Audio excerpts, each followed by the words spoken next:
This is Optimal Relationships Daily, episode 1222, 5 Ways I'm Promoting Gender Equality for My Daughter, by Andy Hill of MarriageKidsAndMoney.com.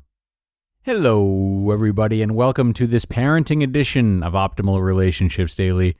I am your host, Greg Audino, and like I always do on Thursdays and Fridays, today I am here with a post about raising children, offering important ideas for the parents out there. This one is coming from Andy Hill of Marriage, Kids, and Money, and he'll be speaking to the ways in which he promotes gender equality for his daughter. It's a really good read, and I'll have some commentary at the end like always. So let's kick things off and optimize your life. 5 Ways I'm Promoting Gender Equality for My Daughter, by Andy Hill of MarriageKidsAndMoney.com. Audi of America took a bold stance this weekend with a Super Bowl commercial focused on the importance of gender equality. The 60-second spot entitled Daughter shows a father watching his daughter in a boxcar race where she's competing mostly against other young boys. The father contemplates how he'll teach his daughter that she is worthy and equal in this world, despite of all the obstacles, biases, and prejudices that exist. In the end, she wins the aggressive boxcar race of life, and she and her father confidently walk off into the sunset. This commercial got me thinking about my daughter Zoe. She turns 5 this week. It feels like yesterday she was grabbing onto my finger with her tiny newborn hand. I asked myself, what actions am I taking to help Zoe know that she is equal to the boys?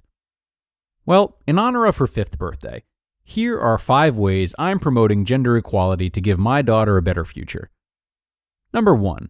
Compliment her more for her character than her beauty. I think my daughter is the most beautiful little girl in the world. I'm her dad, so I am quite biased. There's nothing wrong with me letting her know that she's my pretty little girl, but I also want her to know that I truly appreciate when she's kind to her brother. I want her to know that I admire her strong attention to detail when she's creating her works of art. When I drop her off at school and she joins her group of friends, I see her charismatic leadership qualities start to come out. I tell her she's a born leader. I'm hopeful that these words of encouragement about her intelligence and character sink in, so she becomes a confident woman like her mother.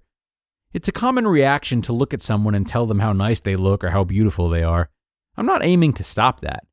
My end goal is to have Zoe put more value in her character than her looks. Number 2, love and support her mother.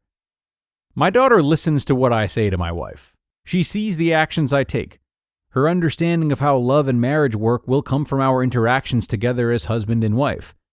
I'm not perfect, but my goal is to show Zoe what a supportive, loving, and kind man looks like. I want to be a good example for her so when she grows up, she'll seek out a partner that will support her dreams and life goals like her dad did for her mom. Last month, my wife rode on a 10-hour overnight bus ride from Detroit to D.C. to participate in the monumental Women's March on Washington. I jumped at the opportunity to support her passion around gender equality and spent the weekend at home with Zoe and her little brother Calvin. When I'm expressing my love for my wife through my actions, I know Zoe sees this. I want her to expect the same supportive and loving relationship from her future partner. Number 3, help her to discover her interests without bias. There is nothing wrong with girls wearing pink, doing ballet, and playing with dolls. That is, unless they don't want to. Zoe is friends with girls who play hockey and love wearing superhero outfits. There is no right way to play for girls. We're doing our best to expose Zoe to a variety of opportunities so she can form her own opinion on what she likes and dislikes. We've enrolled her in different sports, exposed her to different books, and showed her how fun art and science can be. If she wants to learn karate, play hockey, or start her own business, I'll be the first to support her.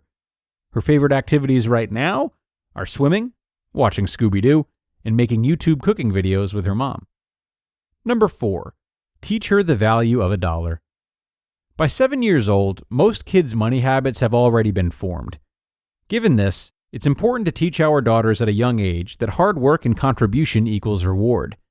If we treat our little girls like little princesses that don't need to contribute, they will grow up thinking that this is how the real world will treat them as well.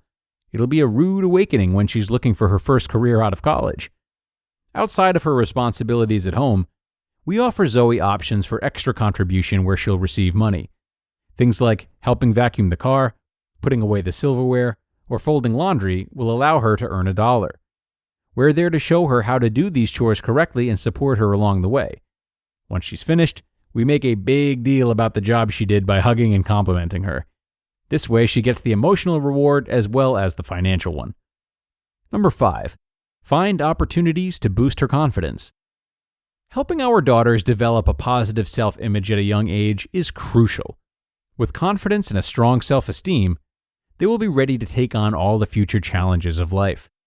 My wife and I are always looking for opportunities to let Zoe know that she is imaginative, capable, and strong. Whether it's with her swimming practice, her schoolwork, or even how she diffuses fights with her 2-year-old brother, we let her know that we're proud of her.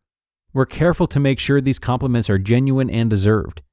With these consistent and honest words of encouragement, we know she'll grow up to be a confident young woman. The actions we take today will shape our children's future. Let's all stand up for our daughters and help them to become the best women they can be. The world needs them now more than ever. You just listened to the post titled, 5 Ways I'm Promoting Gender Equality for My Daughter, by Andy Hill of MarriageKidsAndMoney.com. ORD listeners, if you're here, then you're as excited as I am that mental health is becoming not only more talked about, but that there are so many more resources for those in need. And one of the best resources available is our sponsor, Noom Mood. Noom Mood guides you to mental wellness one step at a time, giving you the tools you need to tackle stress so you'll feel empowered to take on whatever life throws at you. As for me, I really get caught up in cyclical, obsessive thinking, going way past productive thinking and deep into rumination. But Noom Mood has helped me to not judge my thoughts, while also helping shift them into thoughts that are more healthy and more driven. And Noom can help you the same way, because you're bigger than your troubles, you're capable of adapting more than you think, and Noom's behavior change experts know that. So start to worry less and feel happier by using Noom for just 10 minutes per day. Sign up for your trial at Noom.com/ORD. That's NOOM.com/ORD to start your trial today. Okay, and thanks so much to Andy for this great read. Obviously, there's so much to like about this article, and it was a great one to share. And I think that one idea Andy can use to underpin the different ways he's laid out of promoting gender equality is the notion of celebrating effort over result. So when he pays her for her chores, celebrate the work she put in. When he helps her discover her interests, celebrate her passion and her enthusiasm rather than high achievement. This subtle reframe can be used in a lot of situations and definitely is not gender specific, but it is a great way to instill good values in any child, and by nature stands for equality in that it only addresses factors that we can all control, regardless, of course, of gender. Okay, folks, that's it for today. Thanks a lot for joining me. I really hope you liked this article as much as I did, and I hope it's something you find yourself able to use as a parent. Time to wrap up, but do come on back tomorrow because I'll have another parenting post ready for you. That's where your optimal life awaits.